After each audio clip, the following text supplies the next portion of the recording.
Ku tak dapat melihat semua rencanamu, Tuhan. Namun hatiku tetap memandang padamu. Kau tuntun langkahku. Walau ku tak dapat berharap atas kenyataan hidupku, namun hatiku tetap memandang padamu. Kau ada untukku. Walau ku tak dapat melihat semua rencanamu, Tuhan, namun hatiku tetap memandang padamu. Kau tuntun langkahku. Walau ku tak dapat berharap atas kenyataan hidupku, namun hatiku tetap memandang padamu.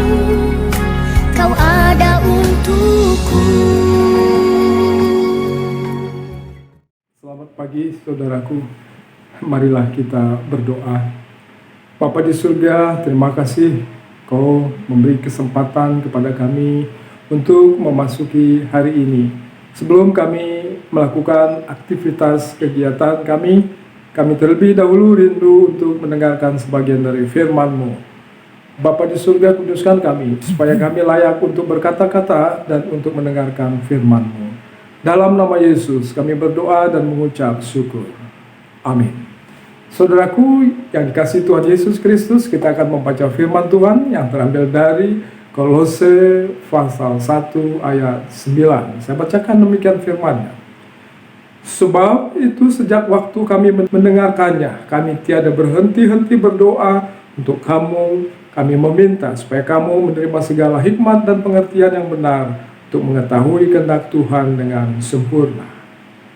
Saudaraku kekasih dalam Yesus Kristus, beberapa hal yang kita butuhkan dalam berdoa dalam Kolose 1 ayat 9 ini ialah meminta hikmat kepada Allah agar kita dimampukan untuk membedakan mana yang baik dan mana yang buruk, mana yang kehendak Allah, mana yang bukan kehendak Allah, dan meminta pula kekuatan untuk memampukan kita melaksanakan apa yang dikehendaki Allah. Nah, ini adalah merupakan intisari doa sesuai dengan Kolose pasal 1 ayat 9. Dan doa itu adalah suatu keinginan untuk memahami apa yang dikehendaki Allah. Dalam hal ini, yang kita butuhkan adalah bagaimana kita mendengarkan Allah, dan bukan sebaliknya, bagaimana Allah mendengarkan kita. Dan juga bukan untuk membujuk Allah untuk melakukan apa yang kita kehendaki. Dalam doa itu yang kita minta adalah agar jadilah kehendak Allah dalam hidup kita. Dan juga bukan agar Allah itu merubah kehendaknya tentang diri kita, tapi agar jadilah kehendak Allah dalam hidup kita. Tujuan pertama berdoa itu bukan banyak berbicara, melainkan banyak mendengar firman Allah. Sebab dengan banyak mendengar, maka semakin pahamlah kita apa yang dikehendaki Allah untuk kita lakukan dalam kehidupan ini. Untuk itu saudara-saudaraku, Paulus memohon kepada Allah agar Allah itu memberikan 3 hal kepada jemaat yang ada di Kolose. Hal yang pertama, Paulus itu meminta agar orang Kolose ini bisa menerima hikmat dari Allah. Jadi hikmat yang dimasukkan dengan hikmat adalah pengenalan akan prinsip-prinsip dari firman Tuhan, seperti pemahaman akan Allah Tritunggal, Allah, Yesus, Roh Kudus, pemahaman tentang kasih, tentang doa, pengampunan, 10 firman Tuhan, 3 tugas gereja, dan lain-lain. Itu adalah prinsip-prinsip yang ada dalam firman Tuhan. Jadi berhikmat itu berarti bahwa memahami prinsip-prinsip tersebut. Itu yang pertama. Dan yang kedua, Paulus berdoa mendoakan jemaat Kolose agar mereka itu menerima pengertian. Yang maksudkan dengan pengertian ini adalah kemauan untuk melaksanakan apa yang dia pahami tentang firman Tuhan. Untuk melaksanakan hikmat yang sudah mereka terima. Nah, inilah yang dimaksudkan dengan berpengertian. Nah, kemudian juga dalam hal ini, saudaraku, jikapun kita mempunyai hikmat, juga berpengertian, dalam arti kata mau dan berkeinginan untuk melaksanakan firman Tuhan yang kita pahami, namun dalam melaksanakannya ada banyak juga halangan atau tantangan yang akan kita hadapi. Dan dalam pergumulan melaksanakan firman Tuhan ini, maka jika kita tidak kuat, maka kita akan kalah. Oleh karena itu ada permohonan selanjutnya yang perlu kita minta. Demikian Paulus meminta kepada Tuhan, yakni sebuah kuasa. Jadi Yesus mengatakan kuasa Roh Kudus. Jadi Roh Kudus yang memampukan kita untuk memberlakukan firman Tuhan yang kita pahami. Jadi yang pertama, Paulus itu meminta supaya kita berhikmat, supaya kita berpengertian, supaya kita diberi kuasa ataupun penyertaan ataupun kekuatan yang diberikan oleh Roh Kudus, sehingga hikmat itu boleh kita terapkan dalam kehidupan sehari-hari kita. Jadi rupa-rupanya, saudaraku, antara hikmat dan pengertian ini adalah merupakan bagaikan satu mata uang yang mempunyai dua sisi. Dan kedua sisi ini tentu tidak bisa dipisahkan satu dengan yang lain. Jika dua sisi mata uang itu dipisahkan, itu bukan berarti mata uang. Nah, demikian juga hikmat dan berpengertian itu tidak bisa dipisahkan sama sekali. Dia harus menyatu dan sejalan. Dengan kata lain, perkataan atau perbuatan itu harus sesuai dengan perbuatan kita.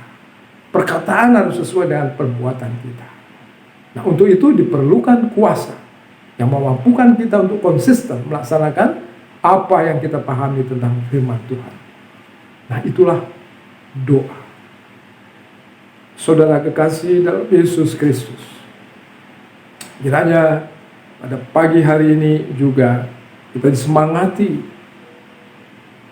oleh pemahaman kita akan doa ataupun intisari doa yang dikatakan dalam Kolose ini. Bagaimana kita meminta kepada Tuhan agar Dia memberikan pemahaman kepada kita untuk membedakan mana yang kehendak Tuhan dan mana yang bukan kehendak Tuhan. Dan juga memohon kepadanya untuk memampukan kita memberlakukan apa yang Dia kehendaki untuk kita lakukan dalam hidup ini. Kita tetap meminta hikmat, pengertian, dan juga kekuatan kepada Allah untuk mewujudkan apa yang Dia kehendaki dalam hidup ini. Amin. Kita berdoa. Terima kasih Bapa di surga. Biarlah doa Paulus itu juga berlaku untuk kami semua. Kami juga rindu untuk paham akan firman Tuhan. Dan juga kami rindu untuk memakaikan firman Tuhan yang kami pahami. Dan sungguh Tuhan, keberadaan kami penuh dengan kelemahan. Oleh karena itu Bapa di surga, ketika Engkau memberikan hikmat kepada kami, ketika kami mau melaksanakan apa yang kami pahami tentang firman Tuhan, topang kami dengan kuasa Roh yang kudus, sehingga kami mampu konsisten untuk melaksanakan apa yang Kau kehendaki. Kami mampu konsisten untuk berpengertian dalam kehidupan ini, berdasarkan hikmat yang Kau berikan kepada kami. Terima kasih Bapa di surga. Kami berdoa mendoakan jemaat Tuhan yang ada di Banjarmasin. kami juga meminta supaya Engkau memberikan kepada mereka hikmat dan pengertian, serta kuasa Roh yang kudus memampukan mereka untuk melaksanakan firman Tuhan yang mereka mengerti. Sehingga dengan demikian Tuhan, kami percaya segenap jemaat Tuhan yang ada di Banjarmasin, dia tetap ada dalam damai sejahtera-Mu.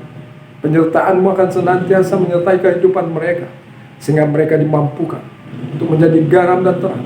Mereka dimampukan untuk bekerja dengan sebaik-baiknya di pekerjaan mereka masing-masing, dan menerima rezeki yang datang dari Tuhan melalui pekerjaan yang Kau berkati. Mereka dimampukan menjadi orang tua yang baik, dan menjadi anak-anak yang terbaik, dan juga menjadi pelajar-pelajar ataupun mahasiswa yang terbaik untuk anak-anak kami yang ada di sana. Dan pergumulan mereka juga kami percaya Tuhan akan memberikan kemampuan pada mereka untuk mengatasinya, oleh karena hikmat dan pengertian yang Tuhan berikan kepada anak-anak Tuhan yang ada di Banjarmasin. Kami juga berdoa mendoakan semua anak-anak Tuhan yang ikut dalam renungan pagi ini. Kiranya Engkau juga memberikan hikmat pengertian padanya, dan kuasa Roh yang kudus memampukan dia untuk memberlakukan firman Tuhan dalam pekerjaan mereka sehari-hari, dalam pergumulan mereka, dalam pergaulan mereka, dalam mereka hidup di tengah-tengah rumah tangga, sehingga mereka menjadi bapa yang sejati dan yang terbaik, ibu yang sejati dan yang terbaik, dan anak-anak yang sejati dan anak yang terbaik. Demikian Tuhan doa kami mengenai semua anak-anak Tuhan yang ikut dalam renungan pagi pada hari ini dimanapun mereka berada. Dan kami berdoa seperti yang diajarkan Yesus kepada murid-muridnya. Bapa kami yang di surga, dikuduskanlah nama-Mu, datanglah kerajaan-Mu, jadilah kehendak-Mu di bumi seperti di surga. Berikanlah kami pada hari ini makanan kami yang secukupnya. Dan ampunilah kesalahan kami, seperti kami juga mengampuni orang yang bersalah kepada kami.